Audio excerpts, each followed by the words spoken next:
Greetings, fellow trekkers and trekkers. Well, our look at Star Trek Deep Space Nine Season 6 now continues on with the penultimate episode of the season, The Sound of Her Voice. On Deep Space Nine, Odo fastidiously quotes a station regulation to Quark over the lack of backs on new bar stools and Quarks. With Jake Sisko watching, Quark tries to reason with Odo, but naturally the shapeshifter isn't very receptive and orders them removed immediately, citing them as a danger to public safety. Then turns his attention to the double wheel.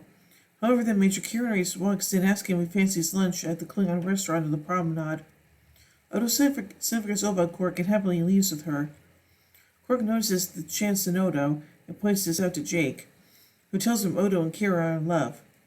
Quark believes love is a distraction and instructed policeman an opportunity.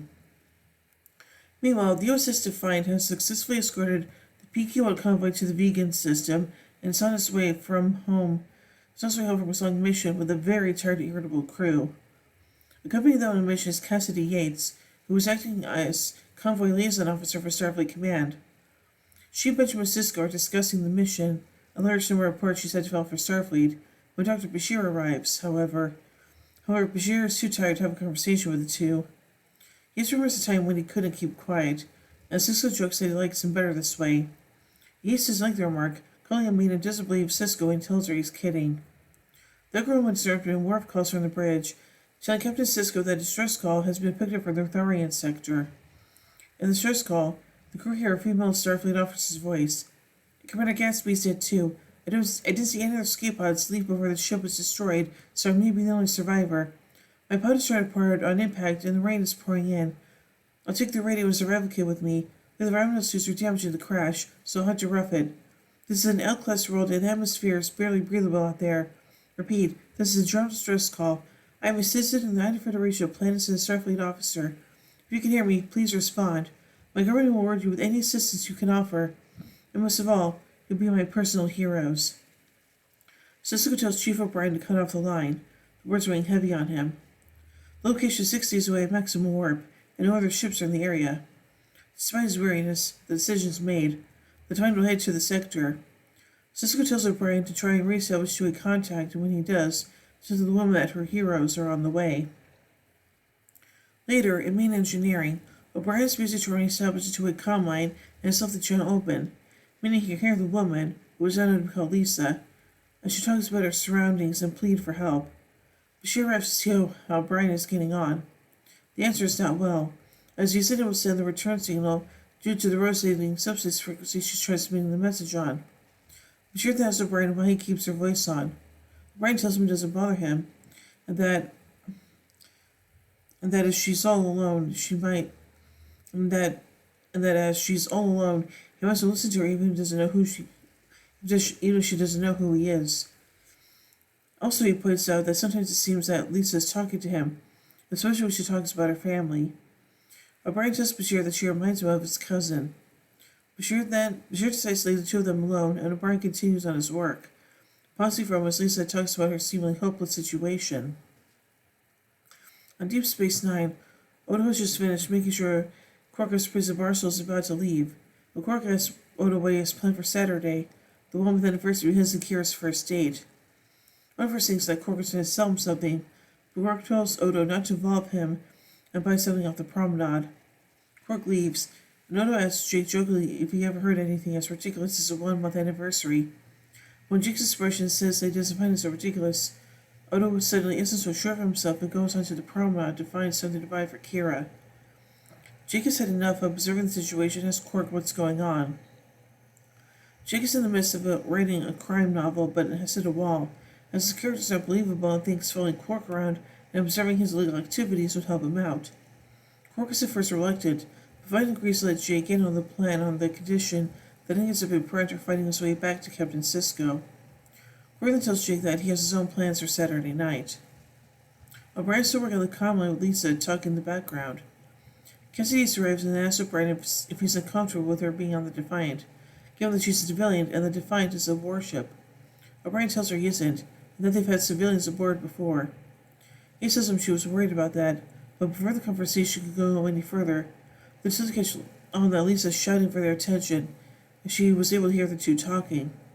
O'Brien is able to fully clear up the line, and shouts back they can hear her. Lisa tells him that, whoever she is, she loves him. O'Brien needs to smile Lisa's obvious happiness that her call was picked up. A short while later, Captain Sisko and Dr. Bashir are present as Lisa tells the crew she's Captain Lisa Cusack, commanding officer of the USS Olympia, which was returning from an 8-year-long exploration of the Beta Quadrant when they passed by an unusual energy barrier surrounding a planet. Scaling the planet triggered a reaction which destroyed the ship. Cusack's final memory after giving the order to abandon ship was console exploding in her face, only to find herself in an escape pod on the planet. Dr. Tree asks Lisa to confirm she's on an L-class planet, which she does, and answers next question by telling him she has been injecting herself with Triox to compensate for the excess carbon dioxide in the atmosphere. After ascertaining her supplies of the drug, he makes her ration it so she will last until the Defiant arrives, but even so it's going to be a close call. Cusack has a request for Captain Sisko. The Triox is keeping her awake as she hasn't had anyone to talk to, so Captain Sisko agrees to have an officer stay on the comm line at all times. Sisko decides that he'd better start, and decides to tell her all that's happened in the Alpha Quadrant since she's been gone. Later, in his ready room, Sisko tells Cusack of the recent developments in the war, and Cusack hates hearing about the Federation's recent struggles. Wishing to change the conversation, Cusack asks Sisko if he's seeing anyone, and he tells her about Yates. It's clear he's not enjoying the subject, and Cusack notes he sounded happier going on about the war. Cusack starts to tell Sisko about the time she was posted at the Federation Embassy at Andor as an attaché and was seeing an enduring man with the Agricultural Ministry, and combined his antenna at her when she walked past. Sisko can't help but smile. She tells her the story in an upbeat manner. On the station, Odo shows Quark the pressing spot for Kira. Quark offers Odo the use of holosuite for the night. Odo first refuses, but quickly sees Quark's point of view and decides to pursue the programs offered. When he leaves, Quark tells Jake that it seems the constable will be busy the coming Saturday night, and therefore will be able to watch the airlocks for criminals or illegal merchandise. Quark can get around deputies, but Odo is his biggest obstacle, and now that he's going to be out of the way, Quark is able to go after a massive deal he's got brewing. It's Bashir's turn to talk to Cusack, but it's Cusack doing all the talking, as Bashir is so caught up in his work that he gives short and quick answers, clearly not really listening to her. Cusack realizes this begins to question him on it. Bashir tells him she can see something moving in the distance. She gets very scared as it comes closer, and Bashir realizes something is wrong, and when he listens, Cusack lets out a scream. Where Bashir calls for Cusack, and a deep, growling voice tells Bashir that it has eaten her, but what difference did it make as he wasn't really listening to her? Bashir realizes that it was Cusack's way of getting his attention and gives her his sincerest apologies. Agreeing that she is his patient and that he should be listening to her, he puts his work to the side and gives her his full attention. However, Cusack is all talked out and asks him about his life. He tells her graduated middle school second in his class.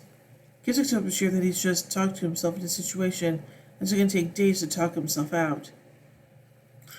On Deep Space Nine, Quark finalizes the meeting he is due to have with Nausicaa coming Saturday night. Odo arrives, having chosen the program, Paris 1928, he wants for himself and Kira, and books holosuite for Sunday night. Quark is horrified. Odo explains that as his and Kira's first date ended badly, he decided to celebrate the anniversary of their first kiss. He happily leaves. Quark tries furiously to get in touch with his contact to tell him about the change of plans, but no use, as Nausicaa has already changed his comm system protocols. Quark is horrified and explains to Jake he has no way to get in touch with the contact before he arrives on the station on Saturday, and the second he's foot aboard the station, Odo will arrest him, and eventually Quark. Aboard the Defiant, O'Brien is lying on the top end book of his quarters with Cusack, telling Cusack about the growing distance between himself and his friends since the war started, which surprised him as it isn't the first war he's fought in. He can't help but keep a distance, as he thinks that any of them could be gone the next day. Realizing the grim tone of his conversation, he apologizes to Cusack, telling her it's meant to be cheering her up, but Cusack tells him it's okay, as he clearly needs someone to talk about this. The conversation drifts onto their dislike of the notion of a ship's counselor, but they agree that as O'Brien can't talk to his friends or his wife about his feelings, then who else is there to talk to? Bashir interrupts as his sister turns to talk to Cusack. The two of them bid each other good night, and she tells O'Brien to think about what she said. Bashir is free to talk to Cusack for the night, as he caught up with all his work that afternoon. Sure could tell that Cusack is in her usual good mood, but she's forced to correct him and she isn't feeling too well at all. Thus, Trox injection didn't help her, and she's starting to grow weak. She reports this to Captain Sisko. Cusack is starting to feel the effects of the CO2, as the final blood Trox must have tainted in the crash. Pathetic, Cusack is left in 2 days, which is a massive problem, as the Defiant is still 3 days away. On the bridge, Sisko, Bashir, Worf, and O'Brien discuss the situation. O'Brien tells the captain that while he can increase the ship's speed to warp 9.5 and save almost a day's travel, the problem is the Defiant's structural integrity, as the ship starts to shake itself apart when it goes above warp 9. While the chief can reinforce the structural integrity field to protect the Defiant once it goes to warp 9.5, he needs to take the power from the phaser reserves. Worf strongly advises against it, as the Defiant would be at extreme disadvantage should they encounter a Dominion ship. Bashir argues that they were a long way from the front lines and the chances of an encounter are extremely low, but Worf feels they shouldn't chance it. Sisko has to take the risk and orders the power from the phaser reserves transferred to the structural integrity field so the ship can speed up. Yates arrives on the bridge to see what's happening, and Sisko grows far more tense when he realizes she's sitting there. Sitting in his command chair, the Brusky tells her they're increasing speed, and she picks up on his discomfort and leaves. But Sisko can help but be relieved when she's gone, which leaves him troubled. Sisko finds out talking to Cusack about what happened, but by now she is sounding far weaker than before. But she's still full of advice and good humor, and tells Sisko that the problem is that Yates is part of his personal life, and the Defiant is part of his professional life, and the two can't be mixed regardless of how good she was as a convoy liaison officer. Jacques with him she served on Starbase with her sister, and what a nightmare it was, eliciting another smile from him, despite the grim situation. Sisko tells Cusack that he's looking forward to meeting her, and he knows he's not the only person on the ship who feels the same. Cusack tells him it sounds like the whole crew needs some rest. In one of Deep Space Nine's cargo holds, Quark shows Jake the Denovan crystals he was going to sell Saturday for a lot of latinum, and now he won't. He tells Jake that when Odo needed him, he was pining over Kira when she was seeing Shakar didn't know what to do. He was there for him. And yet Odo shows no gratitude and would still love to see him go to prison. The two leave, however, and turns out Odo's listening to the entire conversation, and it seems to have had an effect on him. Stein has come at Quark, knew his kind is about to arrive, and start the chain of events that led Quark on the wrong side of holding cell within half an hour. He's poured a drink for himself and Jake and toasts to failure, despite Jake's objections that he won't drink to that. Quark asks Jake to humor him, and the two clink glasses miserably. Suddenly, Odo and Kira arrive in full period garb, and Odo tells Quark that Kira preferred his suggestion that they celebrate their first date instead of first kiss. Quark literally cannot believe his luck, and in a shocked state tells Odo the house suite is still available and gives him the program. The two head to the second level, and Quark and Jake are amazed and pleased at the sudden lucky turn of events. Quark is overjoyed that not only is he going to make money, but he can also be happy in the fact that he beat Odo. Odo and Kira watch the two leave and head to the cargo hold. And Kira can't believe that Odo was willing to let Quark get away with such a serious offense as smuggling Denovan crystals. Odo tells Kira that he owes Quark one, so he'll give him this one and only this one. Kira tells Odo that every time she thinks she's worked him out, he surprises her. Azure got the wonderful idea to celebrate their 1 month anniversary in Paris. Odo tells her that some mysteries are best left unsolved, and two lovers head off to a wonderful evening. The Defiant arrives at the L-class planet, and Captain Sisko orders a passive scan of the barriers surrounding it, running everyone an active scan as to trigger the Olympia's destruction. She arrives and tells the crew that Cusack has just lost consciousness, and the crew only has around 45 minutes to get her. The second part of the planet is surrounded by subspace midterm radiation, and O'Brien surmises that the Defiant approaches the barrier, that a lithium matrix will collapse and the ship will certainly be dragged down to the planet and be destroyed. Beaming through the barrier is out of the question. Because of the nature of the barrier, they can't get close enough to use the transporters. Well, the Defiant can't get close. A shuttle pod can make it. And they don't use dilithium, although the actual chances of a shuttle making are unlikely. Unlikely, but not impossible, Bashir says. Cisco decides they've come too far to give up, and head decides to down to the plane with Dr. Bashir and Chief O'Brien, and leaves Worf in command. Shuttlepod Chaffee leaves the Divine and heads through the barrier. Although the ride is bumpy, the shuttlepod makes it. Scans show no life signs on the surface, but the crash site is found. The shuttle lines and three head into the nearby cave and go in the only direction Cusack would have headed.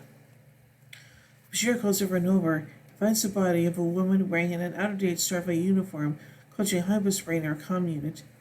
The crew is confused, as the body lying at their feet is clearly been dead for years, but the age, cause of death, and the fact that the body test of Captain means it can only be Cusack.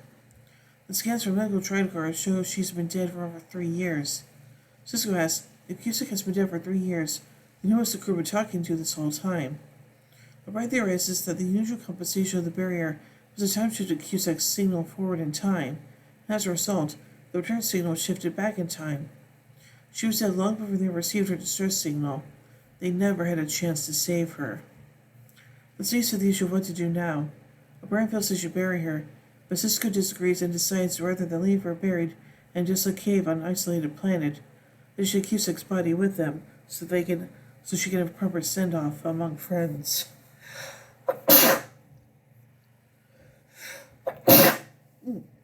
Which means the Divine has returned to the station, and the crew holds an Irish wake for Cusack in the wardroom. Jack explains the concept of a wake to Worf. The comment said it sounds like a very Klingon tradition. Cisco arranges dinner with the Yates that night so he can explain his recent behavior. Sure, this speaks to everyone in the room about how much he cared about Cusack, despite the fact that he didn't know her for very long. And he also tells his friends that despite how he sometimes acts, he does deeply care about them. O'Brien tells everyone that while he never shook her hand or saw her face, Cusack made him laugh and cry. And while she was by herself and he was surrounded by his friends, he felt more alone than she did. He tells everyone that he didn't mean to pull himself away from everyone else, and that he wants his friends in his life, because one day one of them will be gone, and the other shouldn't have to mourn alone. Everyone raises their glasses and drinks a toast to Lisa and the sweet sound of her voice. Aww, that's sweet. So let's take a look at some production notes from this episode. When auditioning for Women for the Royal Lisa Cusack, the producers never actually saw any of the people auditioning. They simply listened to audio recordings of them and picked Deborah Wilson based purely on her voice. Director Winrich Colby didn't allow Deborah Wilson to meet any of the regular cast until after filming was completed. Terry Farrell's appearance in this episode is very brief, as she was given time off by executive producer Ira Steven Behr to attend auditions for new series pilots, having already announced her intention to leave Deep Space Nine. The dialogue about missing old friends was essentially written to foreshadow her departure. And now finally, let's check out some trivia from this episode. Odo mentions to Quark that this first date with Kira was a disappointing experience, but nonetheless they exchanged their first kiss the very next day, describing events seen in his way. There's also mentioned that 1 month has passed since his way. In O'Brien's speech at the end of the episode, when he says, "Someday we're going to wake up and we're going to find someone's missing from the circle," the camera immediately cuts to Jadzia, Dax, and Worf, seemingly foreshadowing Dax's death in the very next episode, Tears of the Prophets. Stargate given Cisco's log and the time-lapse submitted by Cusack and Bashir puts USS Olympia's departure to the mission in the Beta Quadrant around 2363/stardate 40759.5, roughly 3 months before Jean-Luc Picard was given command of the USS Enterprise D at the beginning of Star Trek The Next Generation. In Cusack's death around 2371, the year the Dominion was discovered by the Alpha and Beta Quadrant's powers in Deep Space Nine Season 3. The caretaker flung the USS Voyager to the other side of the galaxy in Voyager Season 1, and the USS Enterprise D's crew saved Veridian 4 from destruction, but lost their ship to attack by the Doris sisters in Star Trek Generations. Reference Rules of Acquisition number 285. No good deed ever goes unpunished. This rule was first given in Legends of the Ferengi. This episode contains the first mention in a Star Trek episode of the Endure's ability to maneuver their antennae depending on their mood. Specifically, they're happy to point their antennae at another person when angry. This is the only episode to show the Defiant Shuttle Bay. The Beta Corps is mentioned in this episode, one of very few to do so. Sister tells Lisa Cusack the Betazed is still under the Dominion's control. The Varys deployment was explored in the 1996 The Outer Limits episode Worlds Apart, which co-starred Robert Ito. The 1982 French animated science fiction film Time Masters also dealt with a similar concept. Another antecedent, although it involved time-shifting of images rather than sounds, is the short story Light of Other Days from 1966 by Bob Shaw. The 1987 movie 84 Charing Cross Road certainly explores a long-distance relationship between a wisecracking woman and the owner of a bookstore who dies before they finally meet. Interesting. So I think this episode is kind of interesting, and it does have a very unique concept to it, so yeah. So overall I give The Sound of Her Voice 4 warp cores out of 5. When I tune in bits, we take a look at the season 6 finale, Tears of the Prophets. So, until then, live long and prosper, everybody.